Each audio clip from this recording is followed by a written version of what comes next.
In the course of our reporting this year, we've often wondered if the terrible state of so much of the UK's housing was metaphorically killing people.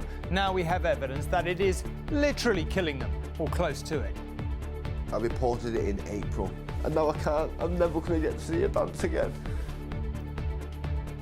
Leaks, damp, mould, squalor, neglect, damaged health, blighted lives, and landlords who don't give a damn. It is the same story again and again and again. It's given me asthma. It's only going to be a matter of time that it will get to her, and you know that's not fair because we're living in our house, that we're developing health problems. And tonight we have details of the true financial cost, £1.4 billion to the NHS in England alone. Also on News at 10. The PM still doesn't say sorry, but he denies that the UK is a corrupt country. I genuinely believe that the UK is not remotely a corrupt country, nor do I believe that our institutions are corrupt. As migrant numbers build on the Polish border, the race to deliver aid to the thousands stranded at the centre of a political row. And one of William's aides and some new evidence on Meghan's letter to her father. But does it change anything in her privacy case?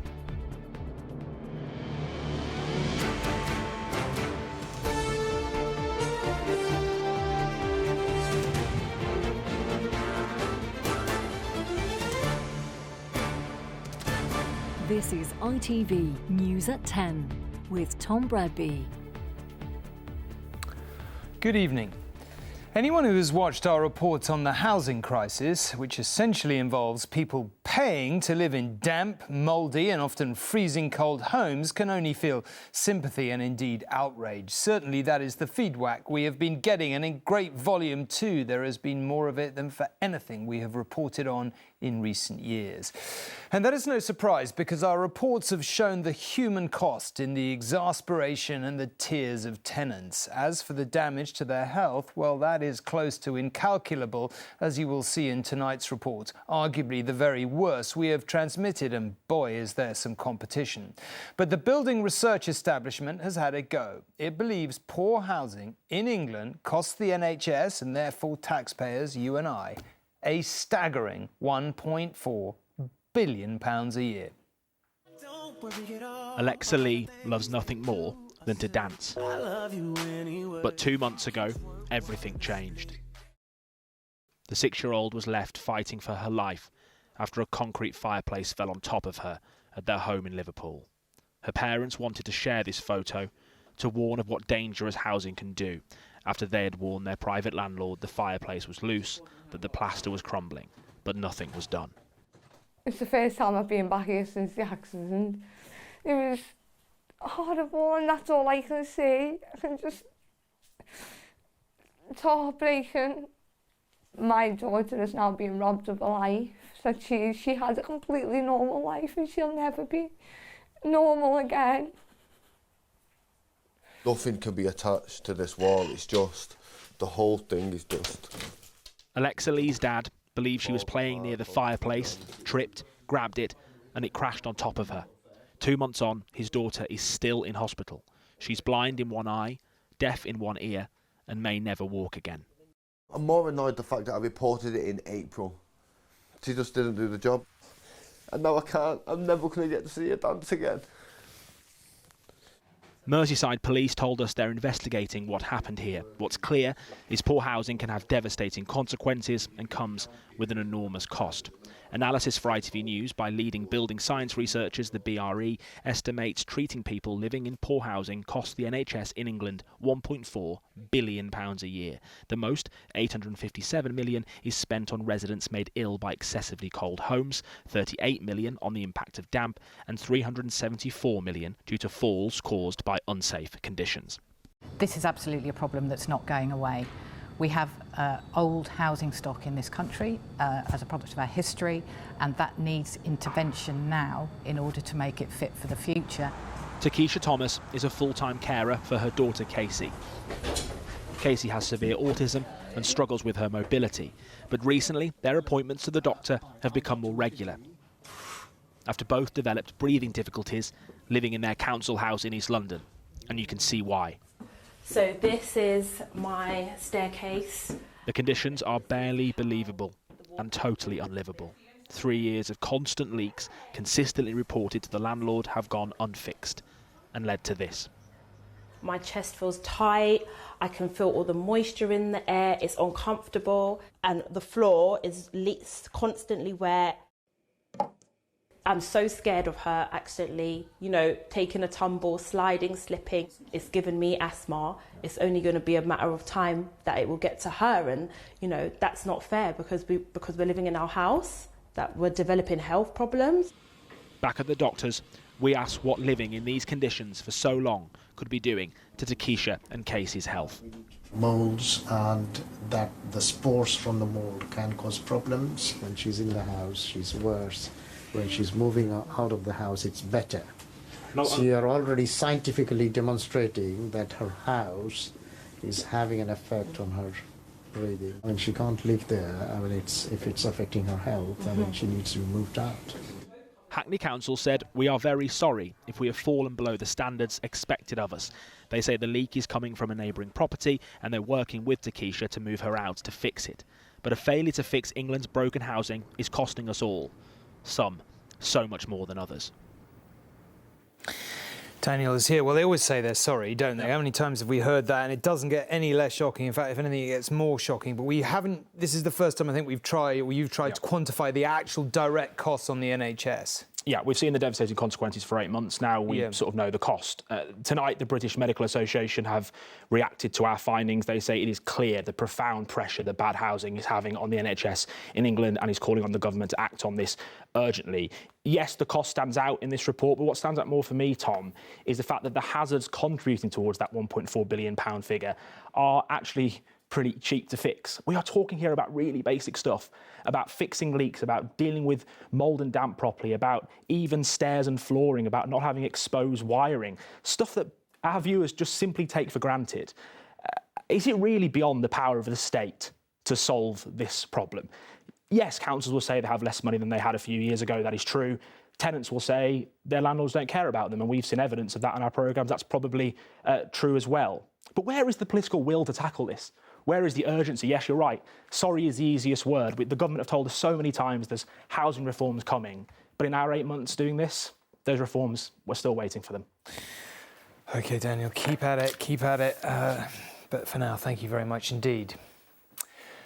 Last Wednesday, the Prime Minister persuaded his backbenchers to get behind their colleague and his friend Owen Paterson and support him after he was found to have broken lobbying rules. Yes, it was only a week ago. How time flies, eh? Well, today, Mr Johnson took a rather harder line after another backbencher, Sir Geoffrey Cox, found himself in trouble over outside earnings. The Prime Minister said he wasn't commenting on any case in particular, but MPs with second jobs must devote themselves above all to their constituents.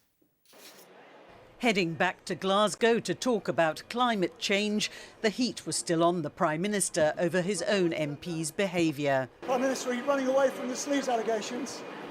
Escorted by police to COP26, his press conference later was dominated by questions over the conduct of the former Attorney General Sir Geoffrey Cox. Questions met with this robust response. Those who break the rules must be investigated and should be punished. You must put your job as an MP first, and you must devote yourself primarily and above all to your constituents. Sir Geoffrey Cox has been accused of breaking the rules by using his parliamentary office for private work, representing the British Virgin Islands against the government here in a corruption inquiry. He's seen leaving his office during the morning session and later apologising. Forgive my absence during some of the morning, I'm afraid. Yes, thank you very much. The bell went off, he tells them. The bell, that is, which summons MPs to vote. It's already emerged that Sir Geoffrey cast some parliamentary votes by proxy, getting someone else to vote for him while in the British Virgin Islands. Today he confirmed that in a statement, but said, as to the use of the proxy, prior to his visit to the BVI, he consulted the Chief Whip specifically on this issue and was advised that it was appropriate. The The statement went on, Sir Geoffrey's view is that it is up to the electors of Torridge and West Devon whether or not they vote for someone who is a senior and distinguished professional in his field. He does not believe that he breached the rules. But what about the Prime Minister? All my declarations are in conformity with the rules. And then, perhaps to deflect criticism away from him and his party, he tried to broaden the debate. I genuinely believe that the UK is not remotely a corrupt country, nor do I believe that our institutions are corrupt. Labour say he still has questions to answer. You know what they say, a fish rots from the head up, so you can see that this is what's happening at the moment with the Conservatives. They really are not representing the British people, they're representing themselves and making a huge amount of money on the back of it. Claims of sleaze which he rejects, but which, despite his tough talk tonight, show little sign of going away. Libby Vina, News at 10, Westminster. And Robert joins us from Glasgow, where he's recording tonight's Peston programme, coming to a screen near you shortly. Robert, did the Prime Minister answer any of the somewhat awkward questions around him today? No, not really. It was a slightly surreal event when I went to his press conference. I mean, here he is trying to sell the UK on the world stage as this great leader in the battle against climate change. And he came up with a remarkable statement, which you just heard in Libby's piece, that he doesn't think that Britain is a corrupt country. He also said something which normally you would assume is a sort of statement of the obvious. He said those MPs who break the rules must be investigated and punished. But it did slightly jar, because if you remember, it was only a week ago that he forced his MPs to not completely let Owen Paterson, his friend and colleague, off the hook for taking money for lobbying MPs and ministers, but at least to let him off his punishment for a while. So what he did seemed to fly totally in the face of his words today. I said to him, given that the Speaker has said that action, forcing his MPs to try and get Paterson off the hook, the Speaker had said that had brought MPs and the Commons into disrepute. His own Cabinet Minister had apologised. So I said to Boris Johnson, this is your opportunity. Apologise for the mistake he made. Deafening silence. OK, Robert, thank you very much indeed. Now, like Robert, the Prime Minister has been in Glasgow today. Mr Johnson's mission to try to rescue the COP26 conference. There are, you might say, 48 hours to save the world. A draft deal discussed today didn't look like enough to meet the necessary 1.5-degree target. But this evening, the US and old adversary China agreed to cooperate on cutting emissions, and that may, just may, be enough to declare Glasgow a success. With 48 hours to go, the pace is picking up. The first draft is out, which means there isn't a second to spare. Can 1.5 still be achieved? How optimistic are you? Sorry, excuse me. No time to talk now. The UN Secretary-General and politicians from every country rushing from meeting to meeting. It's increasingly chaotic, claustrophobic and critical. Does the draft text keep 1.5 alive? I think there are things that could be stated more powerfully. There's a very good reason why we have set out a high ambition text, because that is what the world demands. Keep it in the text, let's keep it in the text.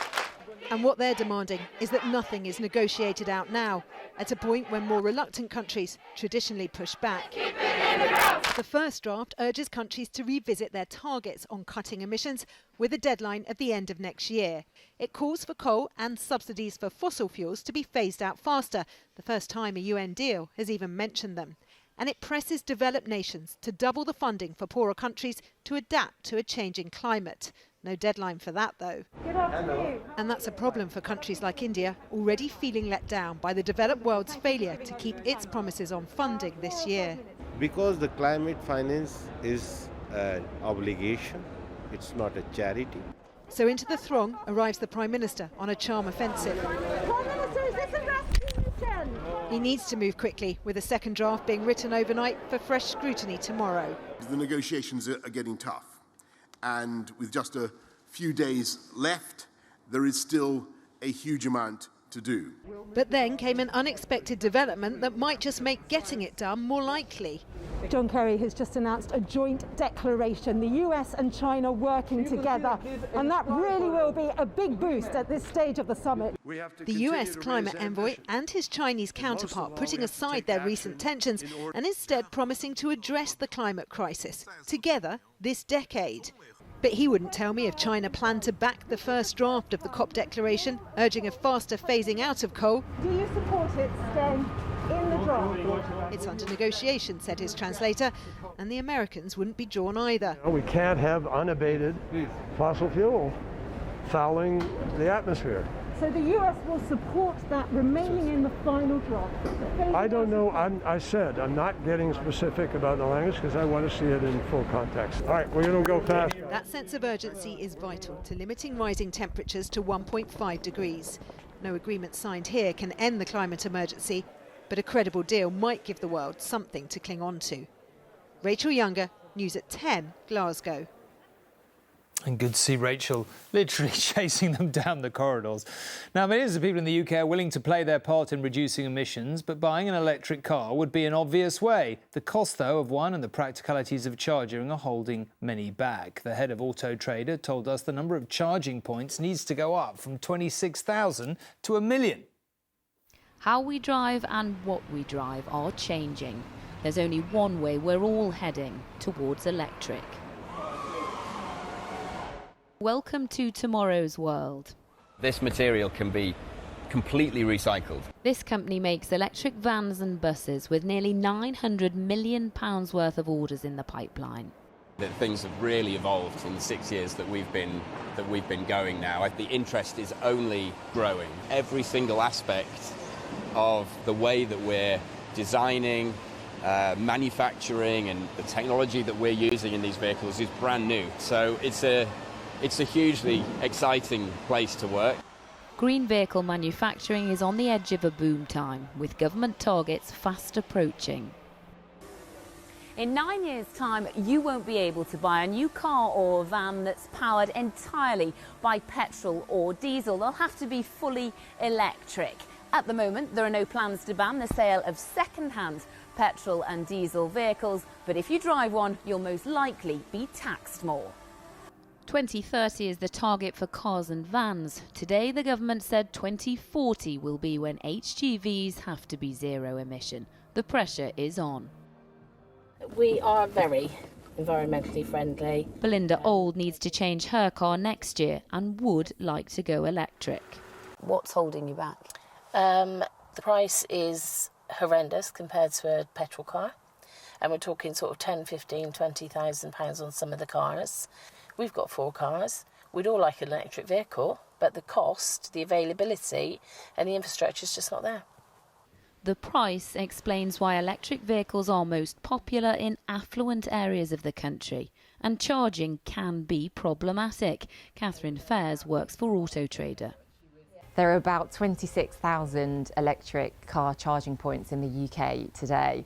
And depending on who you talk to, there's different estimates of how many we need, but it's somewhere probably north of 1 million or so. I think there's a lot more that could be done. Go! But the Transport Secretary disagrees. We put in billions, in fact, to the development of our infrastructure. We have more electric chargers per major road network than any other country in Europe in the UK. So we're doing very well with it. Well or not, it will soon be out with the old and in with the new. But moving to electric is not a simple shift, albeit an essential one. Lucy Watson, News at 10. We need to take a very short break, but still to come. What Meghan forgot to tell the court in her privacy case against a Sunday newspaper, plus these people were civilians trying to flee the fighting. We prepare to say farewell to one of ITV's legendary correspondents who has brought the world into our living rooms for almost 40 years. That and much more in 30 seconds' time.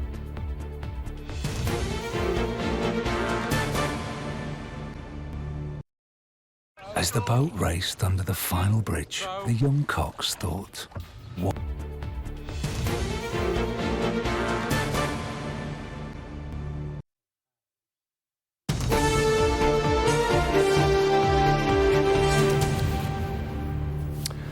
welcome back. Just in case there was any doubt about whose side Russia is on in the standoff between Poland and Belarus over migrants stuck on the border, 2 Russian bombers flew over the area today. It was a show of support for Belarus, of course. The German Chancellor, Angela Merkel, had phoned President Putin earlier to ask him to get Belarus to back down. That didn't work too well then. Mrs. Merkel said the migrants were the victims of an inhuman policy. Another night in the open for what are now estimated to be 3,000 to 4,000 people in temperatures already comfortably below freezing. Unable to go back, blocked by fences and razor wire from moving across the border into the EU. To all intents and purposes, hostages in what's becoming an east-west power struggle. Poland has deployed close to 15,000 troops to the border. We found a camp with substantial reserves held just a mile or 2 back, ready to reinforce in case the fence gets breached. And everywhere we went, we were stopped and warned off by both police and army. Whatever is happening at the frontier, they don't want press or aid agencies anywhere near it. And this, in part, is the reason why, because there is help waiting for those trapped, much of it donated by ordinary Poles. They have plenty of supplies. This is just a fraction of what's available. And to anyone who gets across the border, well, they can help them. It is those stuck on the other side, though, those who literally have nothing, who they are not allowed to deliver to. We found one of Poland's best-known actors, Bartosz Bielinia, picking up aid supplies to distribute to any who make it into the country. But he's angry he can't help the rest. In my own private opinion, this is just horrifying. This is against any human interaction, any human behavior. It's soaking wet. It's getting colder. It's just horrifying. While they shiver, the politicians talk. EU Council President Charles Michel showing solidarity in Warsaw today, saying countries and airlines that fly migrants from the Middle East to Belarus may face sanctions if they don't stop. If we are not able to convince with our arguments, we must be ready to decide concrete and operational sanctions, because we need to be firm. What's happening is serious. The impact on trade with Belarus is already evident. Just a single border crossing open, a tailback of lorries waiting to cross that we saw today, tailing back fully 20 miles. Whether that exerts pressure to get these people back to warmth and safety is an open question. Today, the Belarusian authorities who brought them here did issue some food and water. But if a single thing is needed right now, it's a proper international effort to get help and shelter here before, for some, it is too late. James Mates, News at 10 on the Polish border.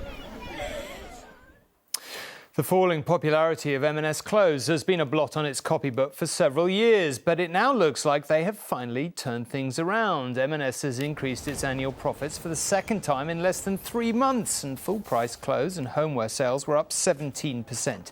The company says it's not claiming victory yet. There are supply problems, but there won't be big gaps on shelves. There might, though, be a shortage of that Christmas present staple, slippers. Shock horror. No! The idea that a letter written by Meghan to her father was entirely private and not for publication has been somewhat undermined at the Court of Appeal. Meghan's former communications secretary, Jason Knauf, said it was written carefully in case her father did leak it to the newspapers. Also, Meghan apologised in writing to the court for forgetting that she'd agreed to Mr Knauf providing information to the authors of a biography. In Meghan's ongoing battle with the Mail on Sunday, 2 stories about her emerged from court today, both originating from the same man. Jason Knauf. He still works for Prince William. He was with him at an awards ceremony last month. In 2018, he was also Harry and Meghan's communications secretary.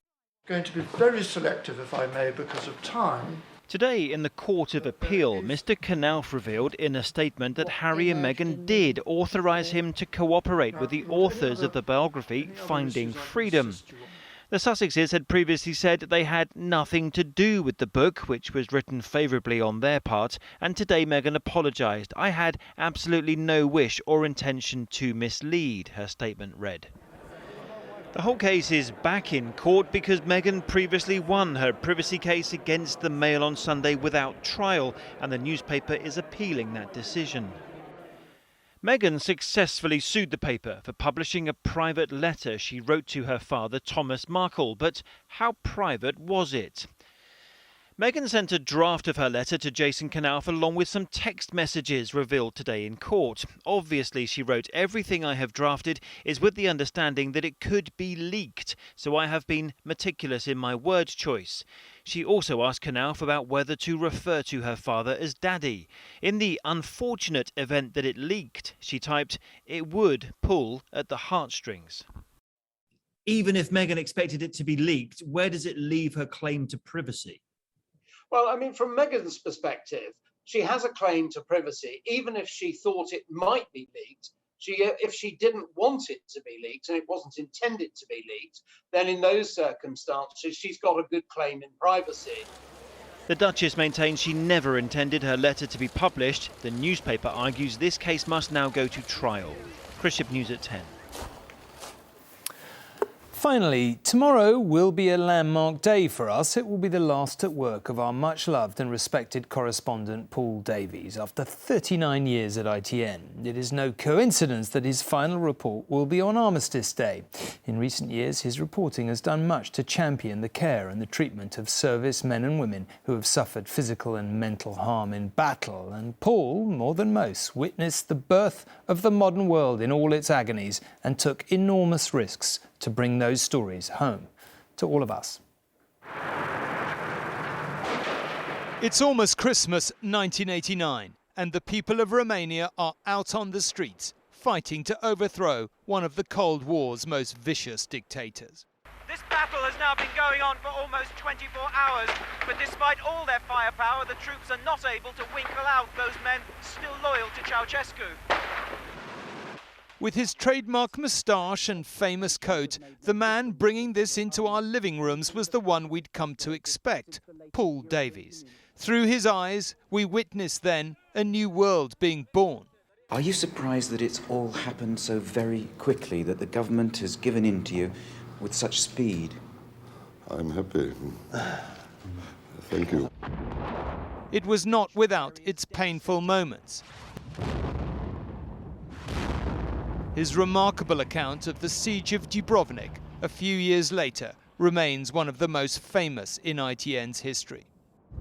When the Serbian-led federal forces first laid siege to Dubrovnik 6 weeks ago, they warned the Croatian garrison surrender or face the consequences. Few people in the world could have realized that this was what they meant by consequences. Then and long afterwards, there was horror. This Muslim village was ethnically cleansed by Croats 3 days ago. Minutes after leaving the burnt house, Colonel Stewart came across soldiers from the Croat Defence Force, the HVO. I don't need the permission of the bloody HVO. I am from the United Nations. And as far as I'm concerned, what has happened here is disgraceful. There are whole families up here that have been massacred. I'd like to know who's done it. And there was a great deal of danger. These people were civilians trying to flee the fighting. The blast from another shell blew 2 of us off the road. There is no escaping that risk has been a big part of your career. Would you do it all again? Yes, I would. Would I be as naive again? I was naive. I honestly used to think that because I had a press card and I was neutral, I knew I was neutral, I would happily go and report from one side one day and then turn up on the other front line the next day and say, you know, let me tell it from your side. As we all know, it ended. We weren't protected at all. In fact, there came a time when we were targeted. But he remained the greatest of colleagues, human, empathetic, thoughtful, kind, and it showed in his work. She has been diagnosed with the stress condition PTSD. And it's just, you lose so much with it. The shooting has finally finished. And the revolution... Tonight, we just wanted to thank him for all he has done to tell us about the making of the modern world. Paul Davies, ITN, Bucharest. On a personal note, Paul was one of the reasons I joined ITN as a student. I was watching his reports from Romania when I possibly should have been in the library. And more of my conversation with him will be on our website tomorrow after I managed to coax this incredibly modest man to talk about some of the history-altering reports. His final report will be on News at 10 tomorrow. But that is all we have time for tonight. Good night. Thanks for watching.